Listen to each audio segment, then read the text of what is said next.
Discovery. The human ship Odyssey coasted silently through the outer fringe of colonized space, its ion drives whispering against the vacuum of the void. Commander Elise Varick stared through the viewport, her eyes tracing the dim light of the distant star cluster that barely illuminated the endless black. Beyond the familiar sectors charted by the Galactic Council, there was only the promise of the unknown. And it was in that darkness that she had found it, a planet not on any of the maps, its coordinates a ghost in the archives. The planet hovered like a jewel in the emptiness, a muted emerald green sphere with streaks of violet along its equator. Sensors indicated an atmosphere capable of supporting human life, breathable, mild, with oxygen levels just below optimal. But that was the least of Elise's concern. What intrigued her, what sent her pulse racing with that familiar mixture of fear and excitement, was the faint energy signature emanating from its surface. It was old, ancient even, yet unmistakably artificial. "Elise, you're staring again," said Lieutenant Soren Cade, leaning against the frame of the viewport. His voice was calm, even teasing, but his own eyes betrayed a mixture of awe and curiosity. "You know we shouldn't be trusting ghost planets. The Council doesn't like unregistered worlds popping up." Elise didn't turn. "Soren, this isn't a ghost. Look at the readings, this energy, it's structured. Someone built it. Or something built it." She pressed a hand against the cold glass, imagining the surface stretching beneath her fingertips, glittering with alien light. "Or something very dead," Soren said softly. The jest held no humor. Both of them knew the outer rim was littered with dead civilizations, relics of species that had risen and fallen long before humanity had taken its first step beyond Sol. The decision was made quickly: Odyssey would descend. They didn't broadcast a signal. The Council's sensors were tuned to known frequencies, and anomalies often drew attention they could not afford. Instead, the ship's stealth systems hummed alive as it began its atmospheric entry. The first sight of the planet's surface left the crew in silent awe. Towering spires of crystal, translucent and shimmering, jutted from the ground in chaotic arrays. Some were no taller than a human, others rose hundreds of meters into the sky, catching the faint light of the dying sun and scattering it into fractals of green, violet, and silver. It looked like a frozen storm, a geological event frozen mid-explosion. Elise's gaze fell on the structures dotting the landscape. They were unlike anything she had seen before. Monolithic buildings carved entirely from a reflective black stone, ringed with glowing bands of light that pulsed faintly, like the planet itself breathed. Some structures were damaged, toppled as if by some unimaginable force, yet even in ruin they radiated a quiet, elegant purpose. "Scan everything," Elise ordered, her voice steady but low. "Every structure, every spire. I want composition, energy readings, anything that could tell us who built this place." Sensors hummed, translating alien frequencies into data the ship could process. Patterns emerged. Structures arranged in spirals, interconnected by tunnels visible only through thermal imaging. Energy readings traced along those tunnels in faint pulses, too weak to power anything as large as a city, but consistent enough to suggest an intricate network. Soren frowned at the display. "These readings, they're alive. Not living exactly, but they're reactive. Like the planet itself is aware of our presence." Elise's brow furrowed. "Or someone is awake down there. We need to be careful. The last thing we want is to startle whatever built this place." They landed in a wide clearing surrounded by crystal spires, choosing a flat area where the ship's landing legs wouldn't crush the delicate formations. The airlock hissed open, and Elise led the first team onto the alien soil. Gravity was slightly heavier than Earth normal, pressing into their joints and bones, a subtle reminder of the planet's indifferent presence. As her boots crunched on the surface, Elise noticed the fine particles that coated the ground. They shimmered faintly under the weak sunlight, crystalline dust that seemed to refract more than light, almost memory. A faint static tingled at her senses as she brushed it aside, a feeling she couldn't explain, like the world was trying to remember itself through her touch. "Commander," Soren said, pointing toward the nearest structure. "Look at this." It was a tower hollowed in spiraling steps from the black stone. Carvings lined the walls, geometric patterns, symbols Elise didn't recognize, yet they evoked a strange familiarity, as if some part of her brain had seen this language before in dreams. She crouched to examine them, scanning with her instruments. "Frequencies here," she murmured. "It's like, it's encoding something. Not words. Memory maybe? Or data stored in a medium I can't yet interpret." A soft vibration ran through the ground, almost imperceptible at first. Then it intensified, running up through her boots, resonating in her chest. The team instinctively paused. It wasn't seismic, it was deliberate. Pulses of energy ran along the carved patterns in the stone, lighting the bands of glow in sequence, like the structure was breathing or speaking. "Step back," Elise commanded, raising a hand. But her voice sounded small, fragile against the hum of the tower. Curiosity won out though. She moved closer, scanning the patterns, tracing the lines with a gloved hand. And then the first voice came. Not through speakers or air, but directly into her mind, bypassing the ears altogether. A soft, resonant tone, ancient yet familiar. "Who walks among the sleeping stars?"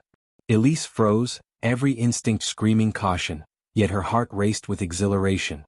"I am Elise Varick of the United Nations Space Command. We mean no harm. I am an explorer seeking knowledge of this world and its builders." There was a long pause. The glow along the carvings shifted, pulsing slowly, as if the structure itself were considering her words. Then came a response, deeper this time, with something like amusement hidden in its tone. "Knowledge has a price, human. Are you prepared to pay it?" Her mind reeled. The human brain was not built to process communication like this. Yet somehow, the translation protocols in her neural implant worked, parsing the alien signals into something comprehensible. It took a deep breath. "We are prepared to learn," she said firmly. "We are explorers, not conquerors. Our species seeks understanding before judgment." The vibration of the tower intensified. A doorway appeared, or perhaps it had always been there, revealed only by the pulsing energy. Elise signaled her team to follow. Each step they took toward the tower caused a ripple through the ground, as if the planet were acknowledging their presence. Inside, the structure was vast beyond imagination. Ceilings arched hundreds of meters above, lined with more glowing symbols that spiraled up into darkness. The air smelled faintly metallic yet strangely sweet, like ozone after a storm. And in the center, suspended in midair, was an object that seemed alive, a crystalline orb throbbing with a rhythm that matched the vibrations of the tower itself. Elise approached, her hand outstretched. Her fingers brushed the surface of the orb, and the world around her shifted. Memories, not hers but somehow accessible, flooded her mind. She saw civilizations rise and fall, great wars, discoveries that spanned galaxies, and finally, the moment this planet was abandoned, the last breaths of a species who had sought to preserve knowledge itself. She staggered back, clutching her head. It's a library," she whispered, the word tasting foreign on her tongue. "A memory of a civilization preserved in crystal." "Commander," Soren said, equally awestruck, "do you realize what this means? This planet, it's a relic older than the Council itself. And it's speaking to us." Elise steadied herself. "Yes. And if we understand it, we could learn things the galaxy has forgotten." The orb pulsed again, sending a wave of energy that washed over the team. In that moment, Elise felt the weight of her responsibility. They were not just explorers anymore, they were the first humans to touch a fragment of the galaxy's lost history, the first to stand where no one had walked for eons. And yet, beneath the wonder, a subtle unease lingered. The planet's energy was vast, intelligent, and patient. It had waited for someone to come, to ask the right questions, to prove themselves worthy. And Elise Varick knew that in uncovering the secrets of this forgotten world, they might also awaken dangers the galaxy had long forgotten. Her hand lingered on the orb. The adventure was just beginning. The human team had set up a temporary base just outside the crystalline tower, the Odyssey hovering silently above the clearing, its stealth field keeping them invisible to any distant sensors. Commander Elise Varick watched the orb pulse from inside the tower through the viewport, her thoughts a mixture of awe and trepidation. Something inside that structure was aware, intelligent and patient, but also enigmatic, hiding truths far older than humanity itself. Lieutenant Soren Cade, pacing the base's observation deck, broke the silence. "Commander, the readings from inside the tower, they're changing. Slowly but definitely changing. I think it's learning." Elise frowned. "Learning?" Soren nodded. "Yes. The energy patterns are reorganizing, reacting to our scans. The tower isn't just a passive relic. It's alive in some way." Elise exhaled slowly. "We need to be careful. If this intelligence perceives us as a threat, there's no telling what it could do. And judging by its energy output, it could do a lot." Her mind returned to the orb. During her brief contact the previous day, she had glimpsed memories that were not hers, civilizations rising and falling, technologies that could bend physics, and an entire species' knowledge encoded into crystal. It was intoxicating and terrifying at once. Prepare the external scanning drones, she ordered. We're going to study it without touching it directly. If it's sentient, it needs to perceive us as cautious, not intrusive. The drones, small hexagonal units, launched silently into the tower's interior, their sensors feeding a torrent of data back to the ship. Elise watched the patterns on her display, trying to make sense of the alien geometries and energy flows. Hours passed. The drones mapped corridors lined with symbols that pulsed faintly, their rhythm matching the orb's heartbeat. The data suggested that the tower was a repository of memories, a vault of knowledge designed to endure the ages. And, most alarmingly, it was aware that they were there. Then the first real communication occurred. Elise's neural implant flickered, translating a vibration directly into her mind. You probed the silence. Why? Her pulse quickened. She focused, sending a calm reply through her own thought channels. We are explorers, seekers of knowledge. We wish to understand the history preserved here, the beings who created this place and the lessons left behind. The response came almost immediately. Curiosity is dangerous. Curiosity can awaken. You awaken. A shiver ran down her spine. We mean no harm, she insisted. We wish only to learn. A pulse of energy emanated from the orb, sending a ripple through the tower. The drones registered a change. The energy fields around the orb expanded, creating a lattice of luminous threads that connected the orb to the walls and floors of the tower. The structure seemed to breathe, alive and aware. Elise motioned to Soren. I think it's watching us. Soren, scanning the data, frowned. No. Watching implies passive observation. This is interaction. It's responding to our thoughts, our intentions even before we act. It's predicting us. The orb pulsed again, more intensely this time, and Elise felt an almost physical pressure against her consciousness. It was probing her mind, gently testing boundaries. Who are you? She asked aloud, both to the orb and herself, struggling to contain the mix of fear and curiosity that threatened to overwhelm her. I am the Keeper, the intelligence replied, the words vibrating through the very fabric of her perception. Once I was many. Now I endure alone. I guard what remains. What remains? Elise asked, her voice trembling slightly. Your civilization? Much more. Knowledge. Memory. Warnings. The mistakes of ages encoded for those who may come after. The enormity of the revelation hit her. This planet was not just abandoned, it was a living archive, a crystal library designed to endure long after its creators had vanished. And now humanity had stumbled across it. Soren's voice cut through the moment. Commander, it's reaching out. I think it wants to communicate more fully. It's inviting us. Elise glanced at him. Or it's testing us. Either way, we have no choice. We respond. Focusing her mind, she reached out through the neural link. Keeper, we seek your guidance. We wish to learn from your memories. Will you allow it? A pause stretched into silence, punctuated only by the soft hum of the tower. Then the Keeper spoke. Knowledge is not given freely. Knowledge is earned. To take without understanding is to destroy. You must prove your intent, human, or leave this place and forget all you have seen. Elise's jaw tightened. We are ready. Tell us what we must do. The orb pulsed, sending shards of light into the walls, and Elise suddenly understood. The Keeper's challenge was not physical, it was mental, ethical, and scientific. Each pulse contained a memory, a fragment of understanding. To earn the Keeper's trust, they had to interpret, reason, and make choices based on those fragments, demonstrating that humanity could handle knowledge responsibly. The first memory arrived unbidden, a vision of a planet on fire, cities collapsing under the weight of conflict between species. Elise felt herself there, standing amidst the chaos, witnessing the failures of civilizations that had risen and fallen before her.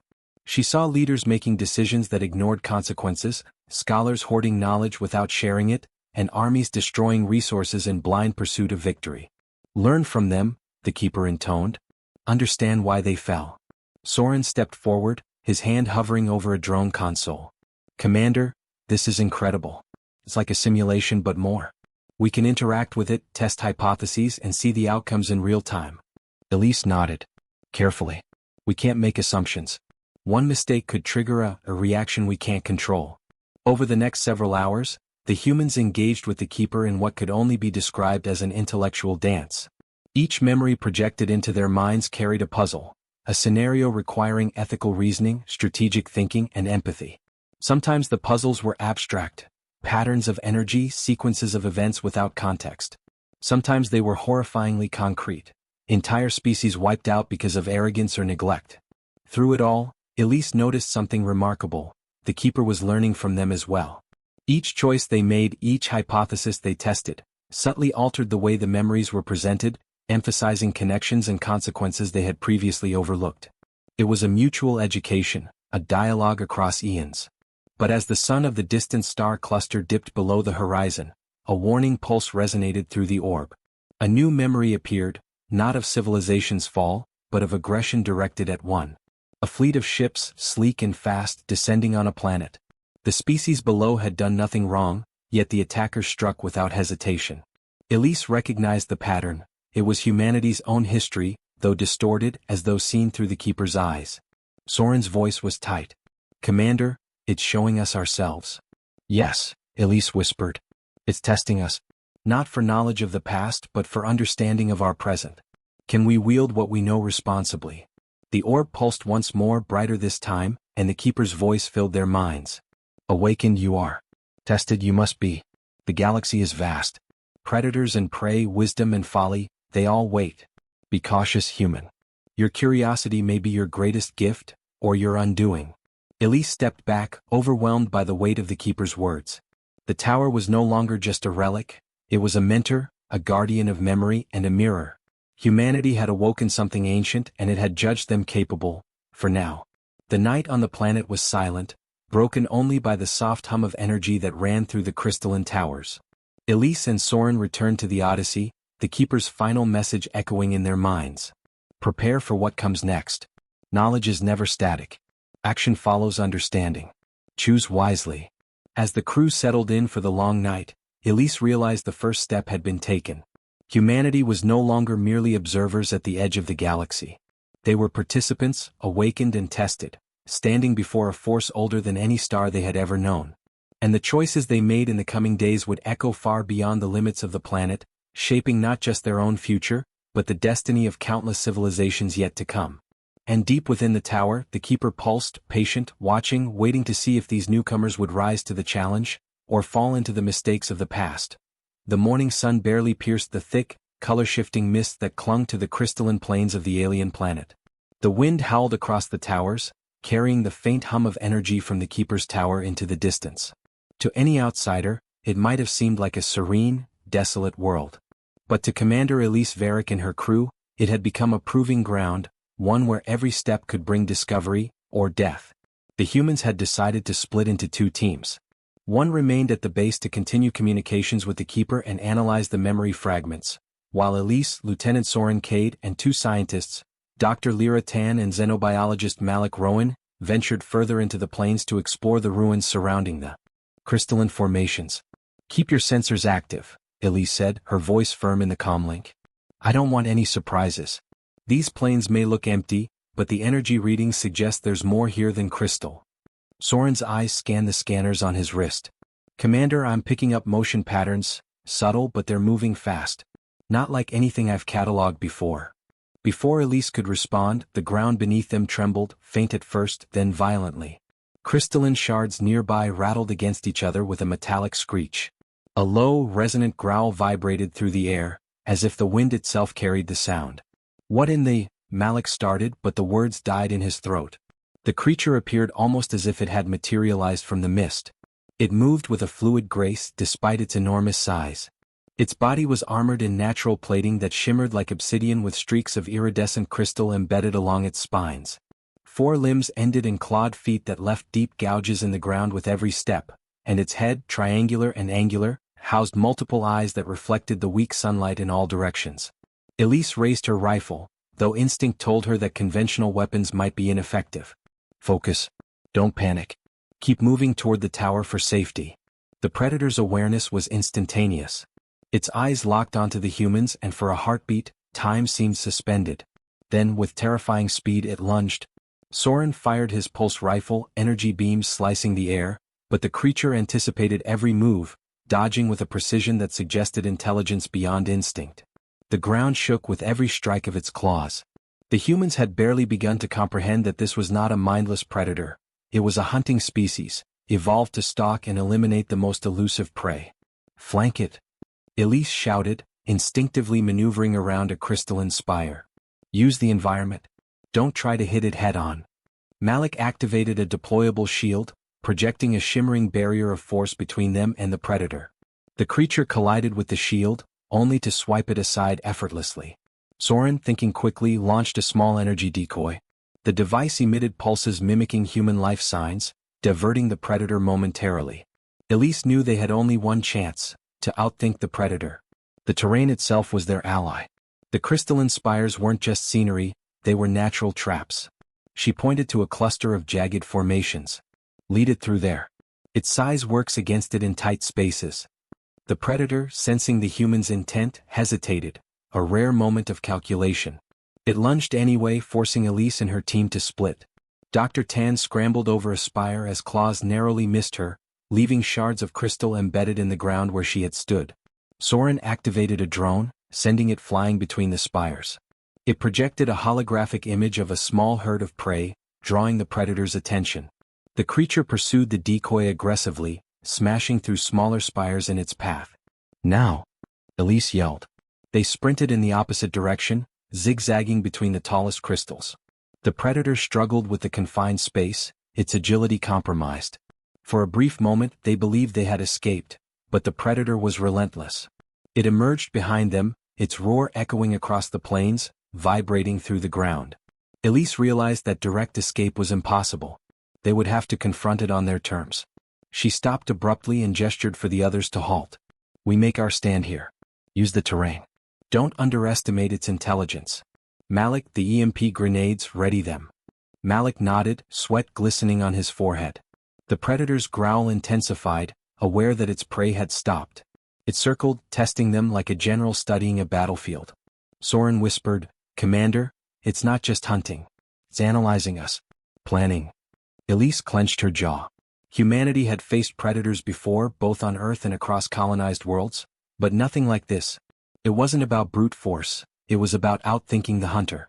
Trigger the EMP simultaneously on my mark, Elise ordered. The predator lunged, faster than they expected. Its claws tore through the air, and its mandibles snapped dangerously close to Malik. Elise barely ducked, the metallic tang of displaced crystal filling her nostrils. Now, she shouted. Malik activated the EMP, a wave of disruptive energy sweeping outward.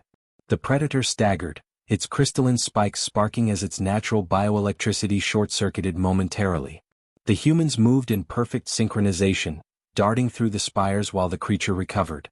Elise had noticed something during the chase. The spires themselves could act as a trap. She led the predator toward a narrow corridor formed by two massive crystalline walls. The predator's size became its weakness. It barreled into the corridor, unable to maneuver, and its momentum caused it to collide violently with the walls, embedding shards of crystal into its armored plating. Push it back toward the tower, Elise shouted. Keep it in the narrow pass. Soren, Malik, and Dr. Tan coordinated drone projections, EMP bursts, and diversionary tactics. The predator, realizing it had been cornered, roared, a sound that shook the very air and resonated with the crystalline formations. Then just as suddenly it stopped. Its eyes, multiple and reflective, scanned the humans. For the first time it hesitated, not out of fear but recognition. The orb in the tower pulsed violently, sending a resonant wave of energy across the plains. The predator shuddered, then slowly retreated, melting back into the mists as if the keeper had intervened, communicating a silent command. Elise exhaled, collapsing to her knees. Her hands shook, the adrenaline leaving her drained. It backed off, she whispered. Soren nodded, equally exhausted. It didn't just retreat. It recognized authority. Maybe intelligence. That orb, the keeper. It controlled this place more than we realized. Dr. Tan wiped sweat from her brow. Or it taught the predator a lesson. Survival, intelligence, adaptability, that's what it's testing. Malik looked out at the crystalline plains, their eerie beauty now intertwined with deadly purpose. This planet, it's alive in more ways than one. The keeper isn't just a library. It's a guardian. And we're still visitors. Elise rose slowly, brushing the dirt and shards of crystal from her uniform.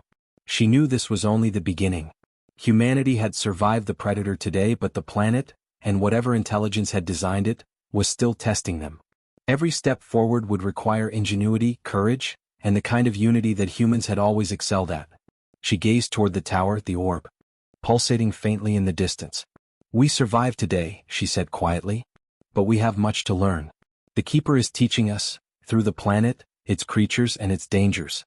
And we must be ready for whatever comes next."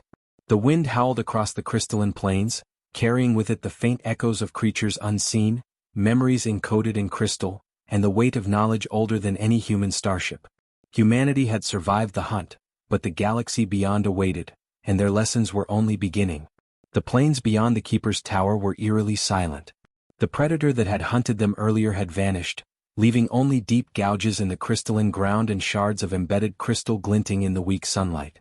Commander Elise Varick surveyed the landscape from the observation deck of the Odyssey, her expression grim. "It's not just the creatures we need to worry about," she said. "The readings show something else. Movement, signals from other ships. Not human. Not ours." Lieutenant Soren Cade leaned over her shoulder, his fingers dancing across the interface. "We've intercepted fragments of communication, encrypted, but the patterns are familiar. A faction of the Galactic Concord has detected our presence. They're on the way." Elise's jaw tightened. The Galactic Concord wasn't a single species. It was an alliance of powerful civilizations tasked with monitoring emerging species, maintaining galactic order, and, when necessary, enforcing it. Humanity had always been observed from afar, but now the humans on Vener were far from their own space. "They've detected us because of the Keeper," Elise realized. "Its energy emissions, our interaction with it. They'll interpret that as interference, maybe even provocation." Dr. Lyra Tan, monitoring the Keeper's energy patterns, spoke up. "Commander, the Keeper's tower is more than a repository of memories. It's a defensive system. We've only seen the predators and the environmental traps, but if a technologically advanced fleet arrives, it could defend itself, and us, if we cooperate." Malik Rowan shook his head. "Or it could consider us the threat and act independently. We don't know its limits." Elise made a decision. "We'll prepare to meet them. But we do it on our terms. Humanity doesn't beg or surrender. We negotiate from strength, not fear." Hours later, the first ships of the Concord arrived, sleek and heavily armed, scanning the planet with energy beams that swept across the crystalline plains like lightning.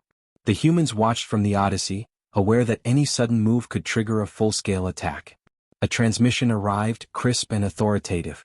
"Unidentified human craft, you are trespassing on a monitored world. Stand down and prepare for inspection.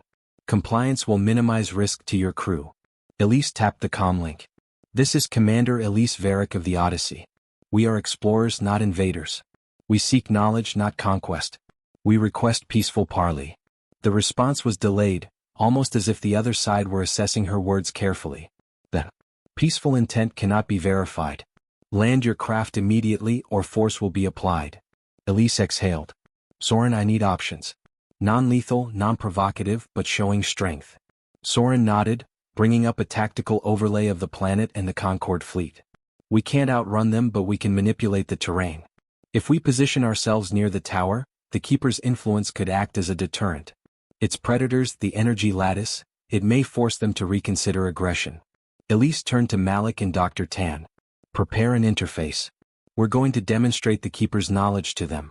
Proof that this planet is not just habitable, but a repository of intelligence that could benefit, or punish, the galaxy."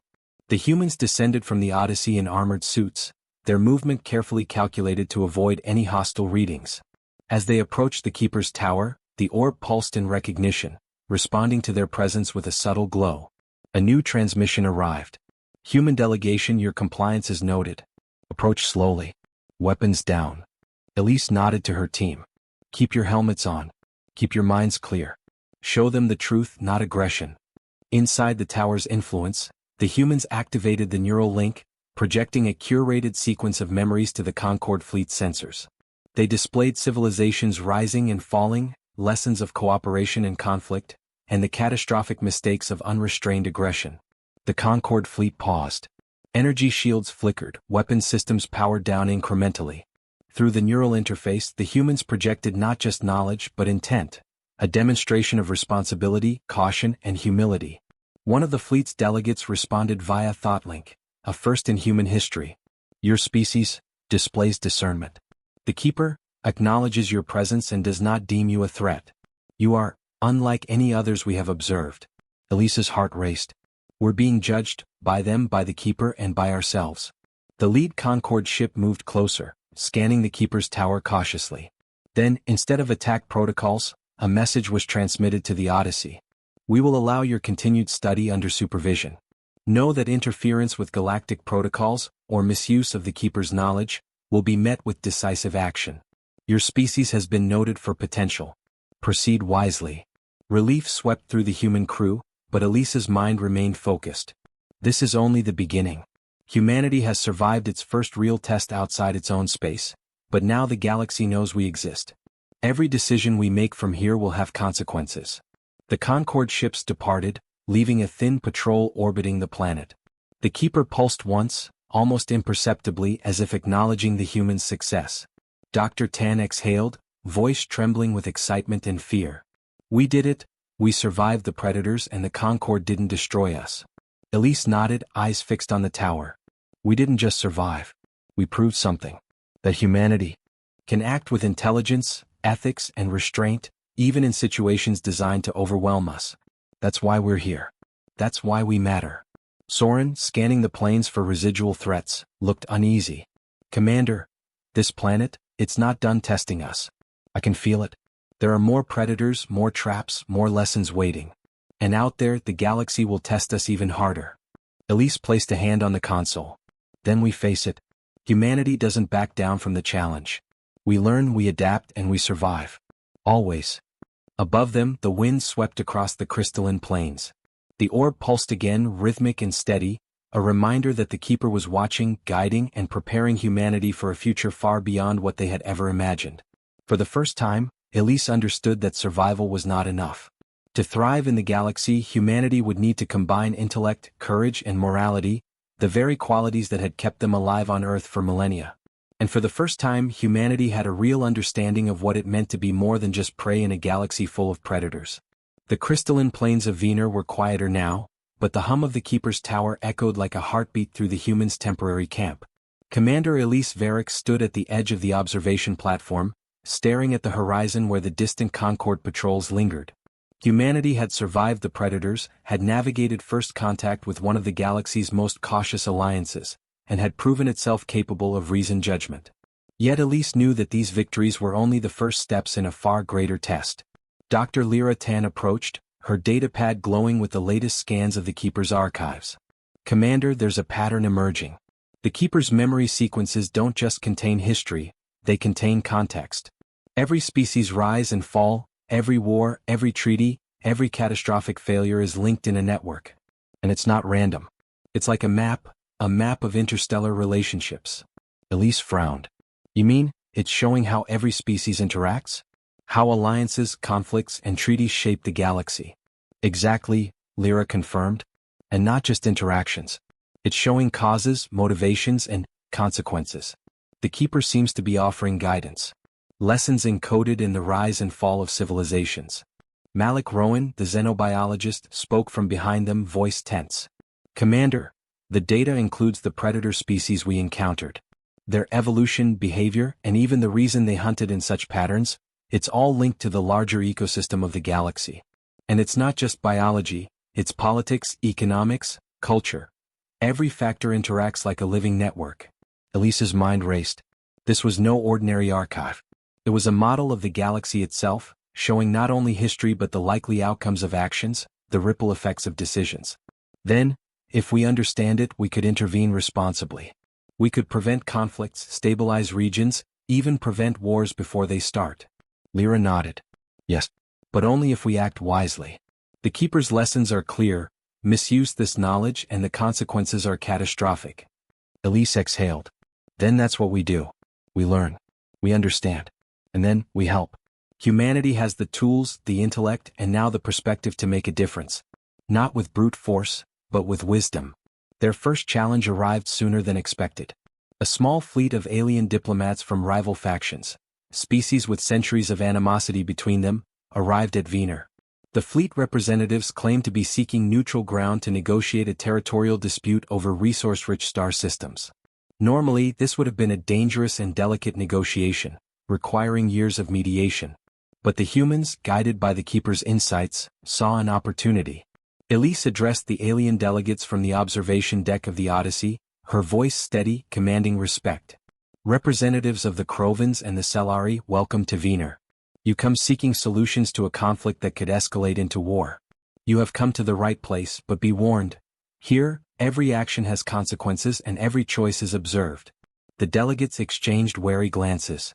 The Crovans were tall, plated humanoids with serrated claws and rigid cultural hierarchies.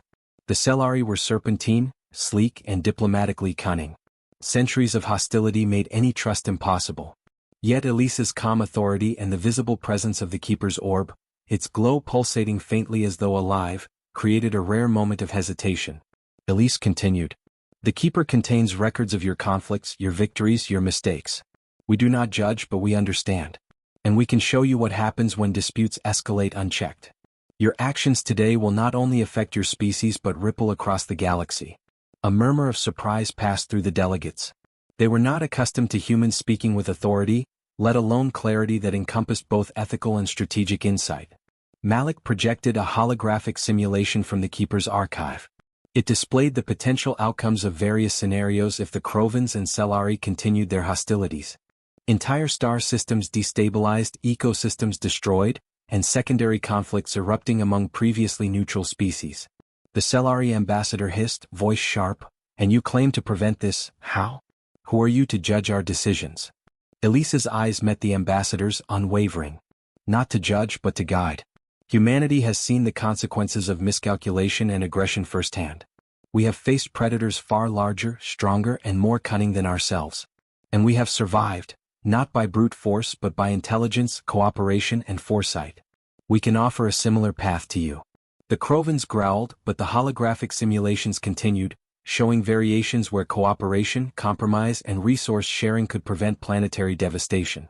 The Keeper's archive augmented human guidance with historical precision, predicted outcomes based on centuries of data. Hours passed. Arguments flared, tempers rose, and cultural pride threatened to derail negotiations. Yet the humans maintained focus, applying lessons from the Keeper, asking questions that encouraged introspection rather than confrontation. Slowly, the delegates began to see the patterns themselves, realizing that unchecked aggression would destroy not only their rivals but themselves. Finally, Elise spoke, voice resolute. You are here because the galaxy has entrusted humanity, briefly, with knowledge few species possess. You may reject our guidance and the consequences will be yours alone. Or you may choose wisely, and prevent the mistakes of the past from repeating. A tense silence filled the chamber. Then the Crovans lowered their claws slightly. The Cellari nodded, eyes flicking toward their historical adversaries. A tentative agreement began to form, a treaty mediated not by threats of force but by insight, ethics, and strategic foresight.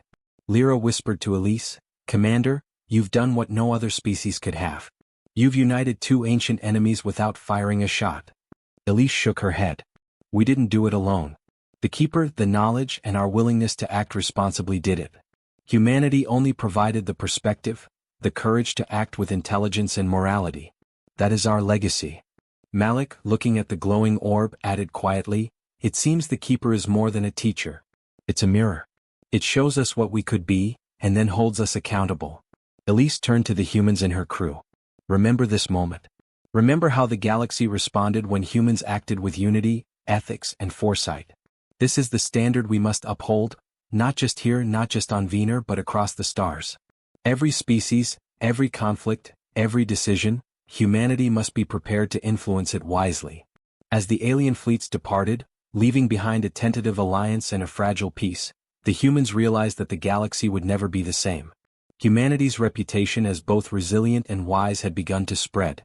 They had shown that strength was not measured solely by firepower or physical prowess, but by the ability to think, to strategize, and to act morally in the face of danger. Above the plains, the Keeper pulsed, a steady rhythm that resonated through the very core of the planet. Its light seemed almost proud, as though acknowledging the humans' achievement. Humanity had faced predators, navigated threats from the galaxy's powers, and emerged not just alive, but respected. Elise looked at the crew, their faces tired but resolute. We've learned much from Vener, from the Keeper, and from each other.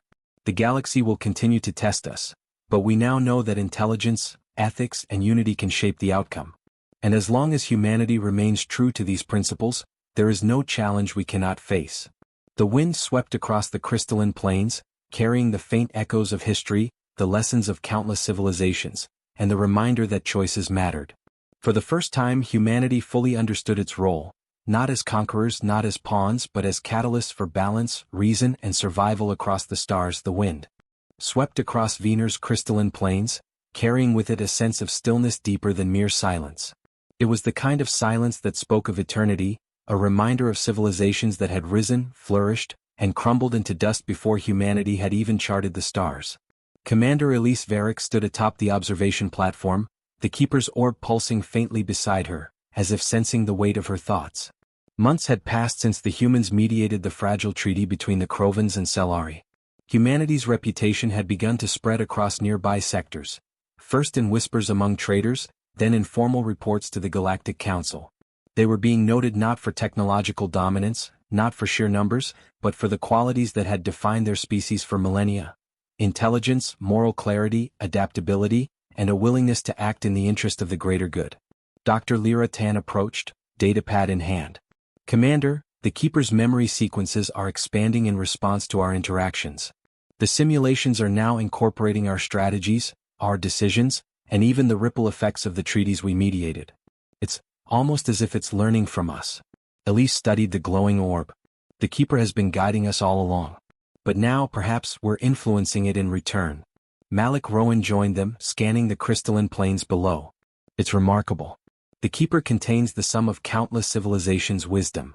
And yet, humans are the first species to apply that knowledge in real time, responsibly, and without immediate self-interest.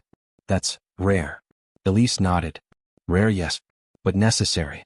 The galaxy is vast, full of species who act on impulse, pride, or fear. Humanity, if we continue this path, could tip the balance toward preservation instead of destruction." Suddenly, a subtle vibration pulsed through the tower. The Keeper's orb glowed brighter, and a voice, resonant and calm, filled their minds directly. "Humans," it said, "you have observed, learned, and acted. You have faced predators, navigated the judgments of older species, and demonstrated restraint where others would have struck. You have applied knowledge with wisdom and strength with ethics. These are the qualities that make your species extraordinary." Elise felt a thrill of awe, tempered by humility. What is the Keeper's judgment?" she asked softly. "Not judgment," the Keeper replied. "Recognition. You have awakened potential that was long dormant. Not in your technology, not in your fleets, but in your ability to think, to choose, and to shape the future. Humanity carries a responsibility now, one your species has inherited not by conquest, but by capability." Soren Kate, standing nearby, frowned. "Responsibility? In what sense? Do you mean to act as arbiters?" "Perhaps," the Keeper answered. "But not in the sense of domination. You are catalysts, observers, and guides. You have demonstrated that even in a galaxy of predators, intelligence and ethics can alter the course of history. Your legacy is not in fleets or weapons, but in the choices you make when faced with crises." Elise's mind traced back to the first day they had stepped onto Venus. The predators that had tested them, the Galactic Concord fleet, the rival alien factions. All of it had been preparation. Humanity had proven itself capable of more than survival. They had proven themselves capable of leadership. "We must record this," Elise said, her voice firm. "Not just in our logs but in the Galactic Council. Humanity's approach, the Keeper's insights, everything we've learned. Other species must know that conflict can be resolved without devastation. That foresight and ethics are weapons as powerful as any fleet." Lyra smiled faintly. "And yet, the Keeper suggests we go further. Not just documentation but influence, guidance, intervention where necessary. But always measured, always moral." The orb pulsed again. "You have seen the consequences of hubris. The species whose arrogance led to their own crystallization, trapped in eternal silence. Remember them, humans. Remember that power without wisdom is destruction. Let your actions be deliberate, thoughtful, and just. Only then will your legacy endure." Elise looked out over the crystalline plains, thousands of statues dotting the landscape like reminders of failure, or perhaps warnings. "We will remember," she said quietly. "We will honor the past by shaping the future responsibly." Malik added, "The galaxy may not understand us yet.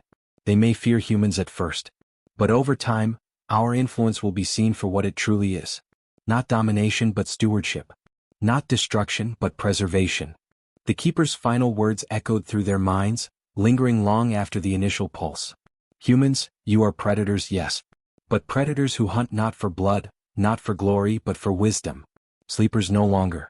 Awake and let your legacy be one of balance, insight and survival, not just for your species but for all who share the stars. Elise felt the weight of those words settle over her. Humanity had been underestimated for centuries, dismissed as soft, weak or insignificant. And yet here they were, having faced the galaxy's most dangerous challenges, and having proven that strength came in many forms, not just in claws, scales or weapons but in morality, strategy and intellect. Let's return home, Elise said. Wiener has given us knowledge, insight and perspective. Now it's time to take that to the stars. Humanity's journey is only beginning, but from this day forward, we will not be merely observers. We will shape history. The humans boarded the Odyssey, leaving the crystalline plains behind.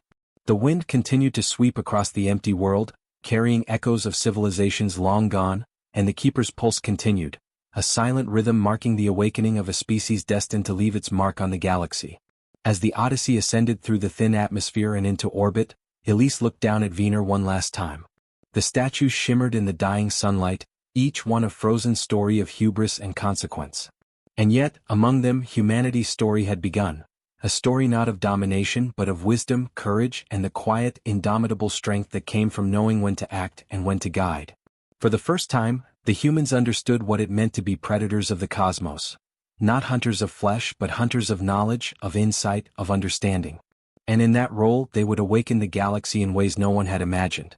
The keeper's glow faded gently, leaving the humans with the quiet certainty that their legacy had only just begun. And somewhere in the distant stars, the galaxy itself seemed to lean forward, waiting, watching, and learning from the humans who had finally awakened.